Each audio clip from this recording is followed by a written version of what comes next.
Incidentally, the first album that we ever made with Deva singing was a year in the making, because a year earlier we talked about Deva making a CD. She'd never made one before, and she said, "No, I'm not ready yet."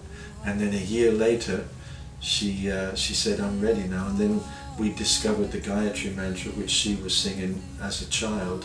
So she heard that and she said, "Miten, that's the song that my father was singing to me when I was being born, and the mantra that I chanted all through my childhood." And so that was the trigger for the essence. It was Deva rediscovering the Gayatri Mantra and finding this voice. It's quite a gift.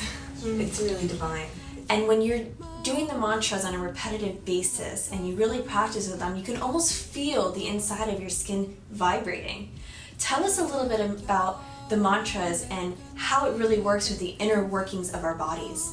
What I was referring to was the science of cymatics, where you apply sound to like water surface, and you realize that after a while the frequency creates a certain pattern on the surface of water.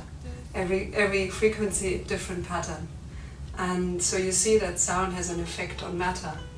And the same way, when we repeat one sound over and over again, then it changes our structure, you know. And that's also why we have to be careful what we repeat in our heads over and over, you know. And mostly we repeat things unconsciously, and often we go into a negative kind of, you know, we make a groove, you know, and we kind of stay there. And the mantras are somehow they can help us pull us out of that groove and create a beneficial vibration in our through the strength and power of our minds that are very, very powerful. If you do your mantra practice, you can be doing anything and the mantra is with you. It's your friend. It's your friend that never leaves you. It's there for you all through your life. That's the beauty of it. So when people ask us, you know, or say, you know, like, "Where's your show?" You know, it's like, we don't do shows. It's not a show that happens here. It's something that is there for the nourishment. It's soul food. It's soul food. Our tagline is "Nourish every moment." There you go. And when you really stop and be present in the moment and nourish it, but nourish the soul, as you're saying, it's happiness, true happiness, and anything comes your way. It's relaxing. I'm in it now. I wanted to ask you another question. Just to summarize what you said, we work on the Sanskrit mantras, and specifically in Sanskrit because we don't put a meaning behind it. It's simply a sound that we repeat in our hearts.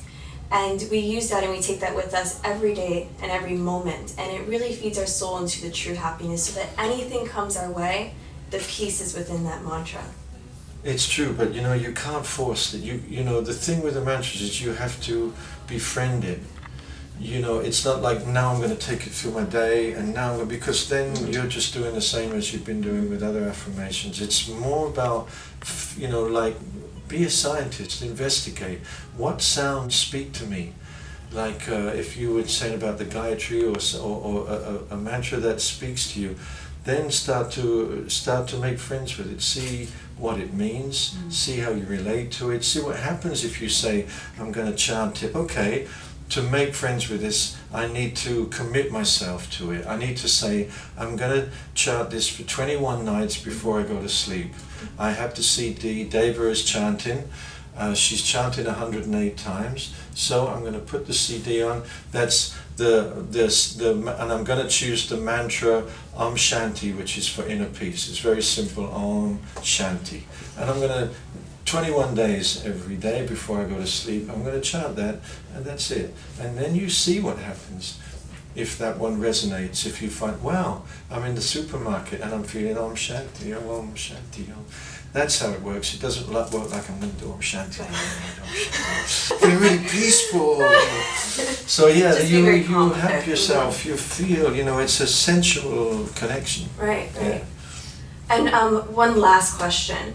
We, like you said, we're coming into, we're becoming more evolved and more consciously aware as a humanity. Do you think our humanity in our lifetime will be enlightened or highly consciously aware?